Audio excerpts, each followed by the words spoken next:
Generasi Z, sering disingkat menjadi Gen Z, dikenal sebagai Zoomers, adalah kelompok demografi menggantikan generasi milenial dan mendahului generasi Alpha. Para peneliti dan media populer menggunakan pertengahan hingga akhir 1990-an sebagai tahun kelahiran awal, dan awal 2010-an sebagai tahun kelahiran akhir. Dengan definisi ini, Gen Z paling sering didefinisikan sebagai orang yang lahir dari tahun 1997 hingga 2012. Sebagian besar anggota generasi Z adalah anak-anak dari generasi Baby Boomer yang lebih muda atau generasi X.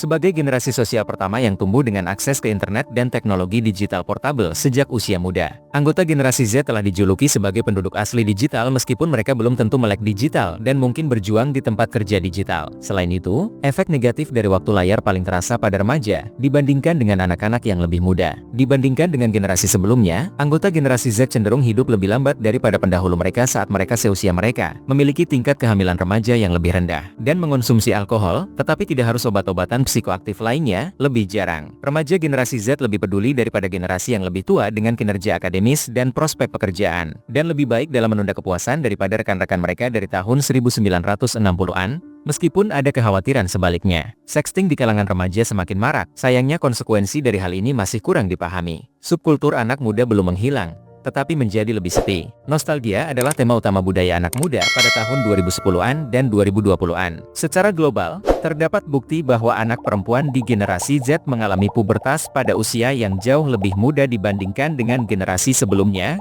dengan implikasi bagi kesejahteraan dan masa depan mereka. Lebih jauh lagi, prevalensi alergi di kalangan remaja dan dewasa muda dalam kelompok ini lebih besar daripada populasi umum.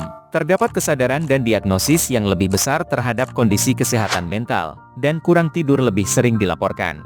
Di banyak negara, generasi Z lebih mungkin didiagnosis dengan disabilitas intelektual dan gangguan kejiwaan dibandingkan generasi yang lebih tua. Di seluruh dunia, anggota generasi Z menghabiskan lebih banyak waktu pada perangkat elektronik dan lebih sedikit waktu membaca buku daripada sebelumnya. Dengan implikasi untuk rentang perhatian mereka, kosakata, kinerja akademik, dan kontribusi ekonomi masa depan. Di Asia, pendidik pada tahun 2000-an dan 2010-an biasanya mencari dan membina siswa terbaik.